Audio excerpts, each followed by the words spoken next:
Bonjour à tous et bienvenue dans la première partie de mon tutoriel sur la création d'un budget d'entrepôt sur Excel. Dans cette première partie, nous allons mettre en place l'ensemble de la structure de notre budget. Mais tout d'abord, et comme d'habitude, si vous souhaitez aller plus loin dans les explications, je vous invite à cliquer sur les liens de formation dans la description et si vous ne souhaitez pas rater mes vidéos sur l'utilisation des outils tels qu'Excel dans le monde de l'entreprise, n'hésitez pas à vous abonner à la chaîne. De plus, pour ceux qui souhaiteraient uniquement acquérir le fichier sans passer par le tutoriel vidéo, sachez que tous les documents sont disponibles en illimité et dans leur version finalisée pour mes contributeurs Patreon, plateforme dont vous trouverez le lien en description. Alors pour la création de notre budget d'entrepôt, donc budget un petit peu logistique quelque part, je vais commencer par mettre en place, disons, le template du budget. Il n'y aura pas forcément de fonctions difficiles, mais plutôt des notions à comprendre sur ce qu'il faut enregistrer en termes de budget ou non. Donc je vais commencer par sélectionner les deux colonnes ici, afin de faire une mise en forme à peu près correcte. Je modifie la largeur de ces colonnes-là. Je mets un titre à mon fichier. Je vais l'appeler tout simplement budget entrepôt. Voilà.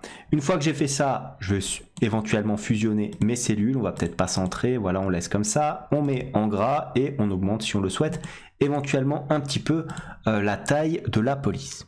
Ensuite, qu'est-ce que je peux faire? Je peux éventuellement commencer à présent mon tableau, donc mon petit template. On va démarrer par quoi? Comme il s'agit d'un budget, je vais commencer ici par les salaires permanents, comme ceci. Voilà. Alors, vous noterez que je n'inclus pas là-dedans l'ensemble des recettes, puisque généralement, lorsqu'il s'agit d'un lieu logistique comme ceci, on va surtout prendre en compte les coûts. Donc, je pars du principe qu'il s'agit d'une entité parmi tant d'autres et il n'y a pas forcément de chiffre d'affaires. Donc, on prend en compte les coûts dans ce modèle-là. Ensuite, je vais bien sûr faire comme ça. Regardez, je vais un petit peu tirer vers la droite ma cellule. Je vais mettre en gras. On va prendre du noir comme ceci et une police blanche qu'on va mettre en gras là aussi. Voilà, donc comme ceci. On a le premier élément. Je prends ma colonne D. Je la réduis, je mets 3, comme ceci. Et ensuite, je vais commencer à mettre mon tableau. Donc janvier, en majuscule bien sûr. Voilà, on tire tout ça vers la droite. Septembre, octobre, novembre et décembre, comme ceci. On centre les différents éléments. Alors ce que je peux faire, c'est éventuellement copier la mise en forme ici. Voilà, comme ça on a déjà les éléments. On met tout ça au centre, ça fait quand même bien plus propre. Ensuite, la colonne Q pareil. La largeur, on met du 3, comme ça. Et on va faire un petit CTRL-C, CTRL-V, on va modifier le texte. Et là, ça sera notre petite colonne de total, bien entendu. Alors attention, je vais le mettre en majuscule. Voilà, comme ça. Une fois qu'on a fait ça, on va mettre les différents éléments donc, de notre fichier. On va commencer par quoi? On va commencer par le personnel d'entrepôt. Donc je vais le copier-coller, je l'ai déjà préparé. Donc on va mettre ici notre personnel d'entrepôt, comme ceci. Et parmi notre personnel d'entrepôt, qu'est-ce qu'on va y retrouver? On va y retrouver les responsables, les techniciens et les agents. Si vous souhaitez effectuer une autre différenciation, bien entendu, vous pouvez le faire. Tout cela n'est pas exhaustif. Ensuite, avec les personnels d'entrepôt, qu'est-ce qu'on a encore? On a bien entendu les personnels des fonctions support. Donc par exemple, tout ce qui est RH, informatique, et ainsi de suite. J'agrandis un petit peu ma colonne, comme ceci. Voilà, pour la laisser. Il s'agit donc là des principales catégories. Généralement, vous avez toujours la distinction entre ce qu'on appelle les personnels opérationnels et les personnels des fonctions support. Une fois qu'on a fait la différence entre ces deux éléments, alors déjà, je peux éventuellement copier tout simplement la mise en forme ici afin de garder les mêmes éléments, donc comme ceci. Voilà. Alors est-ce qu'on laisse les bordures comme ça? On peut les enlever, hein, pas trop de soucis à ce niveau-là. Hop, aucune bordure. Ensuite, pareil, on va mettre un gris ici. Voilà. Donc on laisse. On sélectionne bien sûr les 3 éléments de notre ligne et on met tout ça en format monétaire. Pour l'instant, c'est très simple. Hop, on recopie ce format-là, on le place ici. Voilà, donc c'est très bien. Pareil, là on sélectionne un format monétaire classique. Je mets déjà en forme, pourquoi? Parce qu'une fois que ça sera en forme, il suffira de dupliquer les différents éléments, donc ça sera quand même nettement plus pratique pour nous. Hop, on va prendre des bordures épaisses, comme ceci. Là pareil, bordure épaisse, voilà.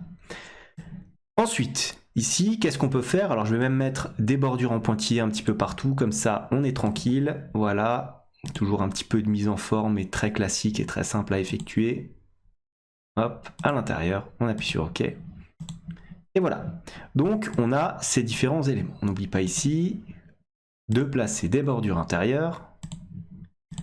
Voilà, comme ça. Donc, on a tout ça. C'est notre première partie. Vous avez bien compris que lorsque je dis salaire permanent, constitué de deux types de personnel, le personnel d'entrepôt et le personnel des fonctions support, il y a bien entendu les salaires des non permanents. Alors je vais les sélectionner et je vais les intégrer bien sûr dans mon tableau. Donc on va placer ici, hop, le salaire des non permanents. Et qu'est-ce que j'ai dans les non permanents? Alors moi j'ai mis de façon, là encore, non exhaustive, les intérimaires, tous les contrats d'apprentissage et éventuellement les stages. Une fois que j'ai fait ça, je peux bien sûr alors recopier l'entièreté de la mise en forme. Donc là pareil, on va mettre éventuellement des cellules en noir et on va recopier comme ceci. CTRL-C, CTRL-V. Voilà, l'ensemble de notre mise en forme, donc qui passe très bien pour l'instant. Hop, on fait ça aussi de ce côté-là. Voilà, donc on a les différents éléments. On n'oublie pas de mettre les bordures de nouveau. Voilà, hop, pour mettre un trait relativement régulier, pareil ici. Voilà, voilà, on s'arrête là, comme ça. Voilà, donc on a les différents éléments. Maintenant, qui dit salaire, qui dit personnel, dit bien entendu formation. Donc la prochaine rubrique à intégrer à notre budget d'entrepôt, ça va être quoi? Ça va être tout simplement les différents budgets de formation. Par conséquent, je vais les sélectionner, faire un petit CTRL-C, hop, les copier ici, voilà, donc je mets cette rubrique-là, et dans les formations, qu'est-ce que je vais avoir? Je vais avoir les formations éventuellement des responsables, des techniciens, des agents, et éventuellement le matériel de formation. Donc une fois qu'on a fait ça, qu'est-ce que je peux faire? Je peux éventuellement faire recopier la mise en forme ci-dessus, hop, et on va intégrer tout simplement une ligne en cliquant, en faisant un petit clic droit, donc hop, on décale vers le bas, comme ça, ça nous a copié la mise en forme, et c'est très bien, c'est ce qu'on voulait. On met des bordures, on n'oublie pas, donc voilà, on a notre fichier qui se construit petit à petit. Donc j'ai trois rubriques, salaire permanent, salaire non permanent et les formations. C'est à peu près tout ce que je mets de façon totalement non exhaustive sur ce budget pour l'instant. À vous de rajouter bien sûr les éléments qui vont vous intéresser. Une fois que j'ai fait ça, quelle rubrique va suivre?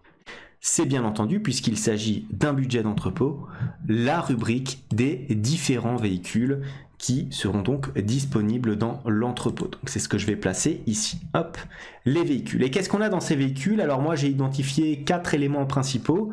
Les véhicules lourds, les véhicules légers bien entendu, le carburant et les frais de maintenance. Donc, une fois que j'ai fait ça, pareil, donc j'ai 4 éléments, je vais recopier ma mise en forme, CTRL-C, CTRL-V, hop, comme ceci. Donc j'ai l'ensemble de ma mise en forme. Je rétablis la bordure, bien entendu. J'ai maintenant les véhicules. Qu'est-ce qu'il me reste à intégrer?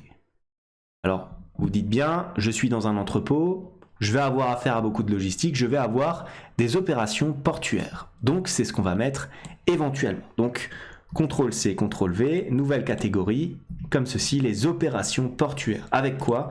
Avec, j'en ai identifié 3, vous pouvez bien sûr en rajouter, avec les frais de port, les frais de débarquement et les frais de douane. Une fois qu'on a fait ça, là encore, on a juste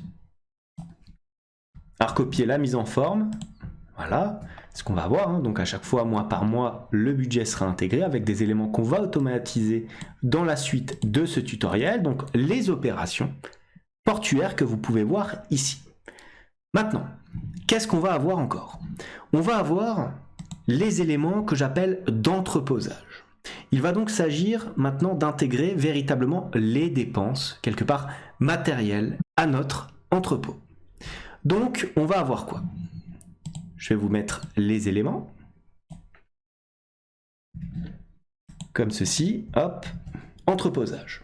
Et qu'est-ce que je vais avoir comme élément? Je vais avoir tous les éléments d'équipement, comme par exemple les balances, les échelles, les ventilateurs éventuellement. Une autre catégorie, empilage, avec par exemple les bâches, la peinture ou bien entendu les palettes. La sécurité avec les affichages, les extincteurs, les détecteurs. Les protections individuelles avec les gants, masques et combinaisons. Le reconditionnement, sac vide, bidon, tamis en bois et bien sûr les fournitures du bureau. Alors j'ai mis imprimante, papeterie et bien sûr du divers qui va donc nous servir à mettre un petit peu tous les éléments de bureau qu'on n'aura pas identifiés et qui ne méritent pas forcément d'être identifiés. Une fois que j'ai fait ça, je recopie bien sûr la mise en forme. Alors là, je vais la recopier en haut. Il y a 3 éléments, donc ça devrait fonctionner. Comme ça.